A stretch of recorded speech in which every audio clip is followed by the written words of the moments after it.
Well, good morning, folks, and welcome to everybody. To our guest today, the Honorable Mayor Greg Fisher, UK Engineering Dean John Walsh, I just saw him, I don't know where, John, and faculty colleagues from the University of Kentucky, welcome to the University of Louisville. We are standing in the Shoemaker Research Building. In this remarkable facility, our scientists study the smallest of materials, the largest, which is no bigger than the diameter of a human hair, which we call micro, and the smallest are the size of molecular clusters, which we call nano. But there's nothing micro or nano about today's announcement. In fact, quite the opposite. We have a macro announcement to share. We are very pleased to announce that the University of Louisville and the University of Kentucky have collaborated to win a highly competitive $3.76 million five-year grant from the National Science Foundation to establish a multi-scale manufacturing node as part of the new National Nanotechnology Coordinated Infrastructure, or the NNCI. This success is an outgrowth of the recognized quality of the research in nanoscience and nanoengineering at our two universities. It is founded unequivocally on the excellence of our faculty, many of whom are here today, research staff, who are also here, and students, most importantly, as well as past investments that the state of Kentucky and the federal government have made in research facilities such as the Micro Nanotechnology Center, which is located in this building. Over 100 research universities from across the country participated in this competition, and the UofL UK team was one of only 16 teams to be selected to form the NNCI.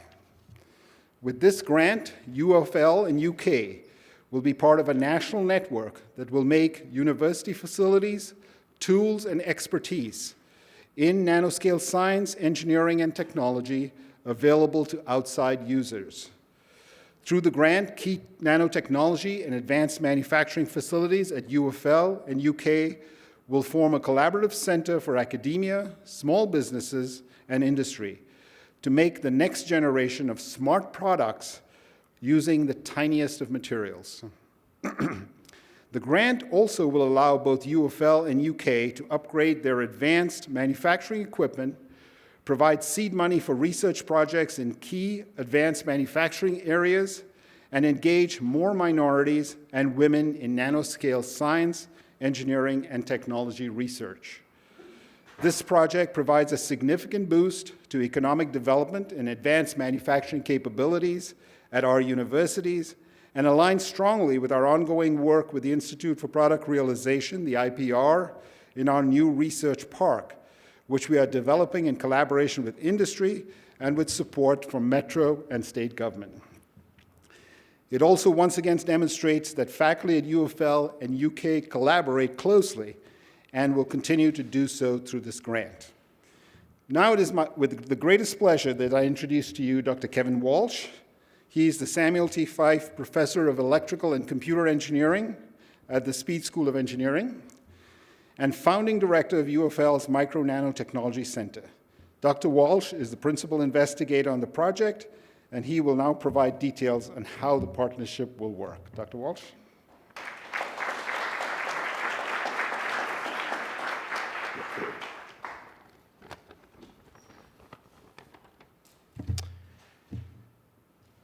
What a good day for the University of Louisville. What a good day for the University of Kentucky. But even more importantly, what a great day for the Commonwealth of Kentucky and its residents. Today, the two premier research universities in the fine state of Kentucky demonstrated what they can do when they team together and compete on a national research stage. Today, they accomplished together something of great national importance. Just as NIH, the National Institute of Health, has national centers of excellence for research in the areas of cancer and cardiovascular disease, so does the National Science Foundation, or NSF, have national centers of excellence in the area of nanotechnology and microtechnology. Today, the team of UofL and UK were selected among over 100 competing universities to be part of NSF's Next Generation National Nanotechnology Network. Today, UofL and UK join the ranks of Harvard, Stanford, Cornell, Duke, Penn, Northwestern, Georgia Tech, and others as part of the new NSF National Nanotechnology Coordinated Infrastructure, or NNCI for short. The NNCI is a 5-year, $81 million initiative consisting of 16 geographically dispersed academic sites in the United States. Each site has state-of-the-art facilities for micro-nano research and manufacturing, along with the ever-important critical mass of faculty experts needed for the next generation of micro-nano discovery. The mission of the NSF NNCI is to enable rapid advancement in science, engineering, and technology at the micro and nanoscale by providing external users from outside universities, government labs, large companies, and early startups efficient access to micro nanotechnology infrastructure. In doing so, those diverse users can rapidly and efficiently address societal challenges in areas related to micro nanotechnology, such as healthcare, the environment, energy, defense, and next-generation consumer products. Some exciting examples include smart orthopedic implants with tiny embedded sensors, artificial organs, implantable diagnostic systems for the human body, tiny autonomous drones, miniature unmanned microsatellites, novel energy sources, and exciting new consumer wearables for the future Internet of Things. This accomplishment did not occur overnight. The micro-nano effort at UofL began in a tiny 6-foot by 10-foot closet in 1991. Then moved into a 1,000-square-foot cleanroom facility in 1997, and then finally in 2007 into a top 25 state-of-the-art $30 million 10,000-square-foot facility in this building called the MNTC, or the Micro Nanotechnology Center. The MNTC is joined at UofL by 3 other state-of-the-art multi-user core facilities: the Rapid Prototyping Center for Additive Manufacturing and 3D Printing, the Kahn Energy Center for Material Research related to energy and renewables, and the Hooson Nanocore Facility for Metrology and Characterization. During this same time, a similar investment in micro nanotechnology was taking place at the University of Kentucky, with the formation of 4 complementary multi-user core facilities: the Center for Nanoscale Electronics, the Center for Advanced Energy Research, the Center for Advanced Materials, and the Electron Microscopy Center. Finally, with 8 fantastic core facilities related to various aspects of micro nanotechnology, the state of Kentucky was strategically positioned to compete for a national center of excellence. UK was particularly strong in advanced materials, nanoassembly, and material characterization. UofL had particular strength in micro-nano device fabrication, MEMS technology, and 3D additive manufacturing. Together, we made a formidable team with expertise across all length scales associated with micro-nanotechnology. This led to the central theme of our combined effort, which is advanced multi-scale manufacturing, and the new name for our national node, the Kentucky Multi-Scale Manufacturing and Nano Integration Hub, or MMNIN for short. The Kentucky MMNIN initiative represents 5 years of NSF funding with the possibility of another 5 years if successful. The $3.76 million of funding will be used to further enhance our micro-nano capabilities, hire technical engineers who will train and interact with approximately 500 new external users who will travel to the fine state of Kentucky to access our node.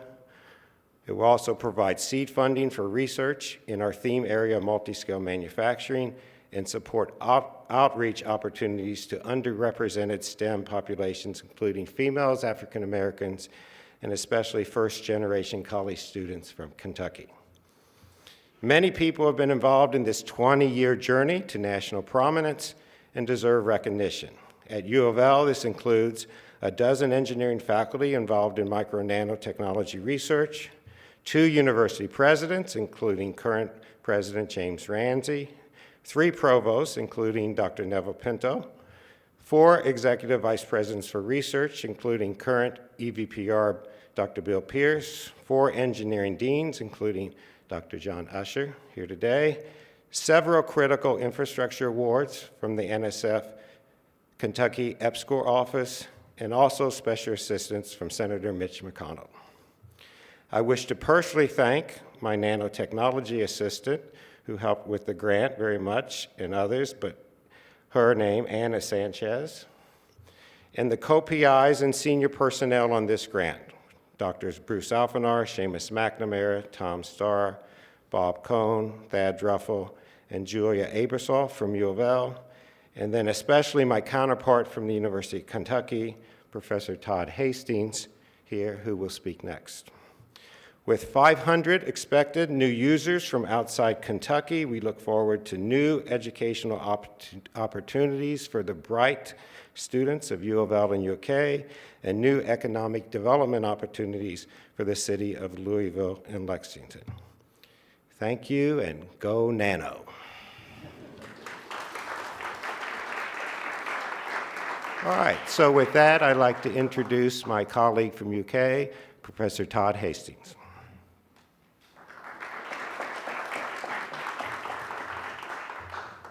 Thank you, Professor Walsh. This award represents the culmination of over a decade of investment by the Commonwealth in UK and U of L. And it's just amazing to see what can happen when there's complementary infrastructure and expertise built up at 2 institutions across the state that can then be brought together to have a national impact. Of course, many, many people contributed to this, and far too many to thank personally today. But I do want to recognize the other center directors at the University of Kentucky, Professors Balk, Sal, and Andrews, and also the tremendous support of our administration, Chair Holloway, Dean Walls, and Kornblue, Vice President of Research Cassis, Provost Tracy, and President Capilouto. Without their help and support, of course, a project like this could never happen. So one thing that I want everybody to know from this is that this project is a perfect example of building up complementary institutions and then bringing people together. And even beyond that, this project is a perfect example of what happens when we can draw people to Kentucky from across the country. The NNCI Award is an open invitation to researchers from industry, academia, to come to Kentucky, to carry out their projects, to move their companies here, and to work with us, to join with us to address these challenges in advanced manufacturing. And that's going to impact healthcare, defense and security, energy and the environment, and applications beyond that. So I'm just really, really excited over the next 10 years to see all the economic and educational opportunities that this award opens up for the citizens of the Commonwealth. Thanks.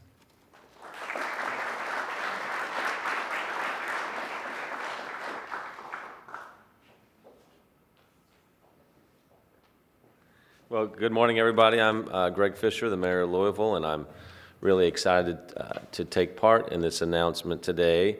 I've been following the development of micro and nano at U of L since it started. Kevin Walsh has been a lifelong friend of mine, so we would talk about it far before he was a famous college professor, and I had a public life myself, so it's really gratifying to see how it's all coming together with this major announcement here today.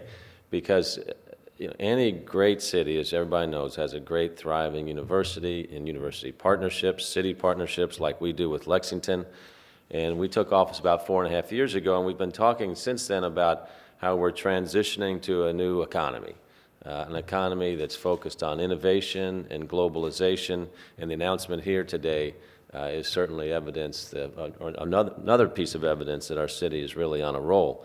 It was just 11 days ago that the city announced our partnership with Google Fiber to bring super fast, low-cost internet to the city, which obviously is another signal and a super point of importance for an economy to grow very rapidly. The next wave of innovation on the web will take place on a gig platform, and as you know, it's not widespread throughout the city. Institutions like you all have high-speed internet, but not everyday businesses and certainly everyday residences as well. So whether it's high-speed internet or what we're doing with our technology development with Code Louisville, week before last, we opened up our first developers boot camp in town called the Software Guild, which is another step in meeting the demands of the workforce in terms of the talent that they need today in our city and many cities around the country. But today's a big step with this because when we tell the story of Louisville and tell the story of the region, Mayor Jim Gray and I developed, along with our deans here and many other folks, a regional economic development plan called BEAM, Bluegrass Economic Advancement Movement. And central to that also was, if we cannot tell the story in Louisville and Lexington of innovation, you know, progressive, smart people and smart companies will go elsewhere. And that's why institutions like First Build are so important. The FAME initiative, which started in Lexington, is so important. And then, of course, this announcement here today. And then when you take a look at the practical applications of what's taking place with cities today, connecting cities, both strategically is important with plans, but then when you get down to the operational level of a city, we're starting to see the emergence of smart cities, where you have multiple devices talking to each other all the time. It's a city version of the Internet of Things. We're using citizen scientists now that go out and help collect data for us. Let's say it could be air quality data through asthma inhalers. We analyze that big data with weather patterns. We look at how we can mitigate those areas where we have difficult air quality with increased vegetation or traffic diversion to improve quality of life. So the work that's being done in the nano and micro areas is going to be that leading edge of really connecting a city, not just at the municipal level, but bring in that personal information to the municipal level that will make us an even smarter city. Now, a lot of us don't know where all that's going, but we know we will be smarter, we know we will have data, and we know we'll be able to make better decisions as a result of that. Last, I just want to compliment both UofL and UK on this partnership approach. When Mayor Gray and I spoke about Lexington and Louisville becoming partners with the Regional Economic Development Plan, a lot of people said, oh, you can't do that. You know, the Louisville and Lexington can't work together. That thinking is 20 and 50-year-old thinking. Okay? As a state, we are not the biggest state in the country. We are competing against global cities, against nations outside of the United States.